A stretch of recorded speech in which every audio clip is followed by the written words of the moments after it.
Hi friends, അപ്പോൾ നമ്മളിന്ന് തയ്യാറാക്കാൻ പോകുന്നത് പാനിയാണ് കേട്ടോ. പാനിയും പഴവും. അപ്പോൾ അതിന് വേണ്ടിയിട്ടുള്ള പാനിയാണ് നമ്മൾ തയ്യാറാക്കാൻ പോണത്. അപ്പോൾ അതിന് വേണ്ടിയിട്ടുള്ള ചേരുവകളൊക്കെ നമുക്ക് ആദ്യമേ തന്നെ അടുപ്പിച്ച് റെഡിയാക്കി വയ്ക്കാം. ഒരു നാരങ്ങാ നീര്, 2-3 ചുക്ക്, 1 സ്പൂൺ ചെറിയ ജീരകം, ഒരു അര ഗ്ലാസ് പാല്, പഞ്ചസാര. ഇത്രയും സാധനങ്ങളാണ് കേട്ടോ നമുക്ക് പാനി ഉണ്ടാക്കാൻ ആവശ്യമുള്ളത്. അപ്പോൾ നമ്മൾ ഈ ചേരുവകളൊക്കെ തയ്യാറാക്കി വയ്ക്കുകയാണ് ആദ്യമേ തന്നെ. നമ്മൾ ആദ്യം 1 സ്പൂൺ ജീരകവും ചുക്കും 2-3 ഏലക്കയും, നമ്മുടെ മണത്തിന് ആവശ്യത്തിന് ഏലക്കയും ചേർത്ത് നമുക്ക് ആദ്യമേ മിക്സിയിലിട്ട് പൊടി തയ്യാറാക്കി ഒരു നല്ല വൃത്തിയുള്ള തുണിയിൽ പൊതിഞ്ഞ് വയ്ക്കാം.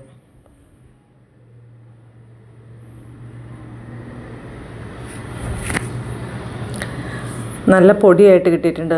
പൊടിക്കുമ്പോൾ കുറച്ച് പഞ്ചസാരയും കൂടി ചേർത്ത് പൊടിക്കുകയാണെങ്കിൽ തരികളില്ലാതെ നല്ല പൊടിയായിട്ട് കിട്ടും. അപ്പം നമ്മളങ്ങനെ പൊടി തയ്യാറാക്കി തുണിയിൽ കെട്ടി കിഴിയാക്കി എടുത്തിട്ടുണ്ട് കേട്ടോ. ഇനി നമുക്ക് പാൻ അടുപ്പത്ത് വെച്ച്, ഞാൻ നോൺ സ്റ്റിക്കിൻ്റെ പാത്രമാണ് വെച്ചേക്കണത്. പാൻ അടുപ്പത്ത് വെച്ച് ഞാൻ ഈ ബൗളിൽ 1 ബൗൾ പഞ്ചസാരയാണ് കേട്ടോ എടുത്തേക്കണത്. പഞ്ചസാര ആദ്യം നമുക്ക് മെൽറ്റാക്കി എടുക്കണം. പഞ്ചസാര കൈവിടാതെ നന്നായിട്ട് ഇളക്കിയെടുക്കണം.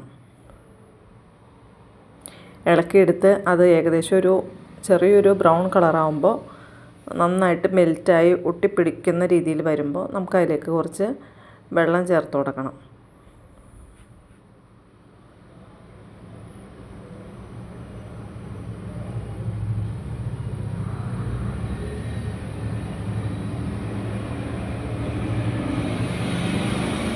കൈവിടാതെ നമുക്ക് പഞ്ചസാര ഇളക്കിക്കൊണ്ടിരിക്കാം.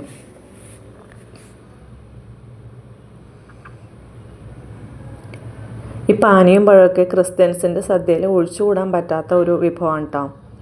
സദ്യയൊക്കെ കഴിഞ്ഞ്, ചോറൂണൊക്കെ കഴിഞ്ഞ് ലാസ്റ്റ് പാനിയും പഴവും കൂടി കഴിക്കുന്നതാണ് നമ്മൾ സദ്യയിലെ ഒരു മെയിൻ ഐറ്റം.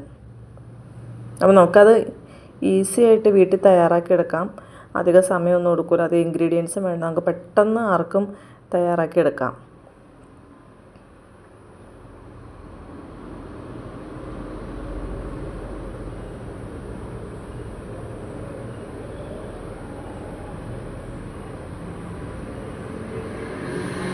അപ്പോൾ നമ്മുടെ പഞ്ചസാര നന്നായിട്ട് മെൽറ്റായി കട്ടകളായിട്ട് വരുന്നുണ്ട് കേട്ടോ. ഈ ചെറിയൊരു ബ്രൗൺ കളർ വരുമ്പോൾ നമുക്കതിലേക്ക് വെള്ളം ഒഴിച്ചു കൊടുക്കാം.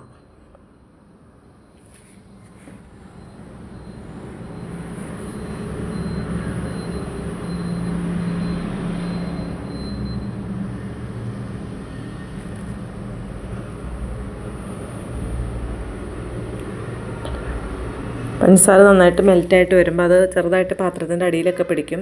പക്ഷേ അത് നമ്മൾ വെള്ളം ചൂടായി കഴിയുമ്പോൾ അത് നോർമലായിട്ട് ഇളകി പോന്നോളും. അപ്പോൾ ഇത് കണ്ട പഞ്ചസാര കട്ടകളായിട്ട് അടിയിലൊക്കെ പിടിച്ചിരിക്കുന്നുണ്ട്. ഇനി ഈ വെള്ളം ചൂടാവുമ്പോൾ പതുക്കെ അത് ഇളക്കിപ്പോരും. നമ്മൾ പതുക്കെ അത് സ്പൂൺ കൊണ്ടൊന്ന് ഇളക്കി കൊടുക്കണം.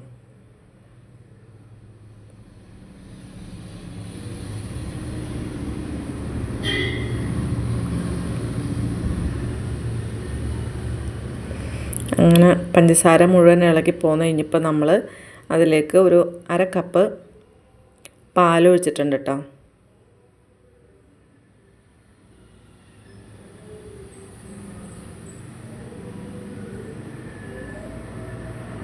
നമ്മൾ പാലൊഴിക്കണത് എന്തിനാണെന്ന് വെച്ചാൽ പഞ്ചസാരയിൽ എന്തെങ്കിലും അഴുക്കുകളൊക്കെ ഉണ്ടെങ്കിൽ അത് നീങ്ങിക്കിട്ടാൻ വേണ്ടിയിട്ടാണ് കേട്ടോ.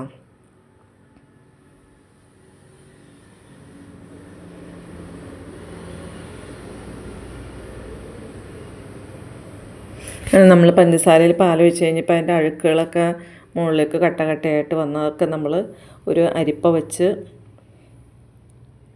എടുത്ത് കളയാണ് കേട്ടോ.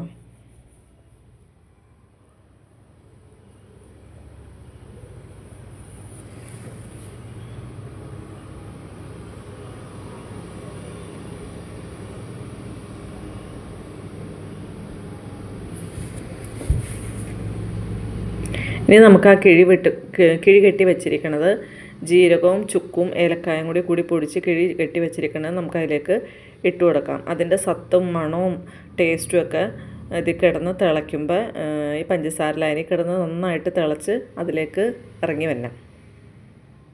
അതാണ് ഇതിൻ്റെ ആ ടേസ്റ്റും മണവും ഒക്കെ വരാൻ വേണ്ടി ചെയ്യണത്.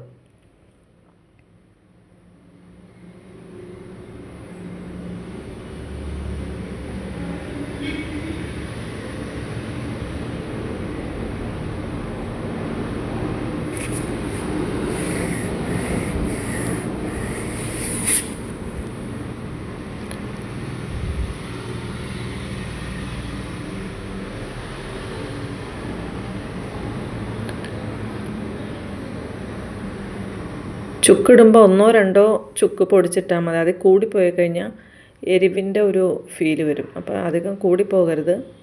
1-2 ചുക്കിട്ടാൽ മതി കേട്ടോ.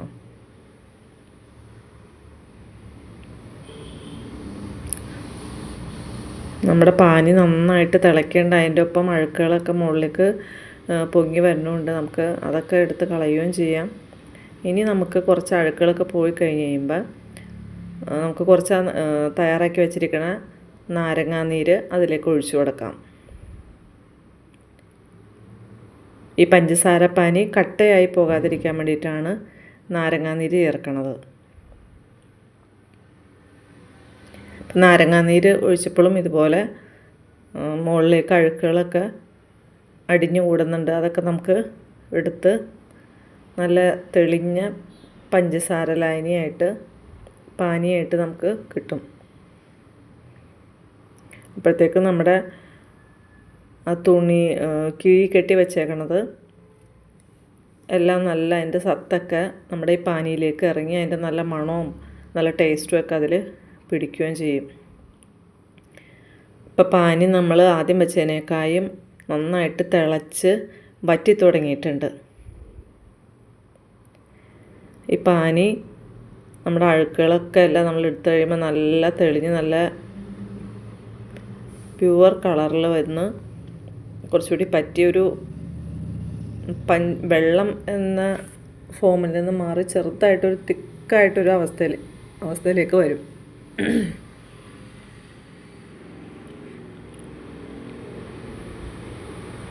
അപ്പോൾ കണ്ടോ, നമ്മുടെ പാനി തെളിഞ്ഞ് വന്നിട്ടുണ്ട്.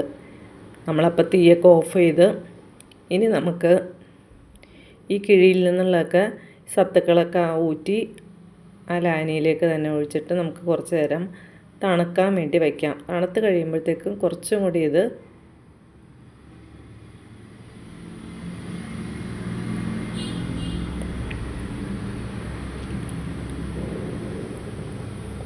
പാകത്തിന് കിട്ടും. കണ്ടോ, ഇനി നമുക്കതൊരു കുപ്പിയിലേക്ക് അരിച്ച് ഒഴിച്ച് വയ്ക്കാം. ബാക്കിയുള്ള എന്തെങ്കിലും അഴുക്കുകളൊക്കെ ഉണ്ടെങ്കിൽ പോയിട്ട് നല്ല തെളിഞ്ഞ പാനി നമുക്ക് കുപ്പിയിലേക്ക് ഒരു അരിപ്പ വെച്ച് ഇതുപോലെ നമുക്ക് സ്റ്റോർ ചെയ്ത് വയ്ക്കാം. അപ്പോൾ എല്ലാവരും പറ്റുകയാണെങ്കിൽ ഒന്ന് ഉണ്ടാക്കി വെക്കണം. നമുക്ക് പെട്ടെന്ന് ഉണ്ടാക്കാനും പറ്റും, നല്ല ടേസ്റ്റുമാണ്. നമുക്ക് ചെറുപഴത്തിൻ്റെയൊക്കെ കൂടെ കഴിക്കാൻ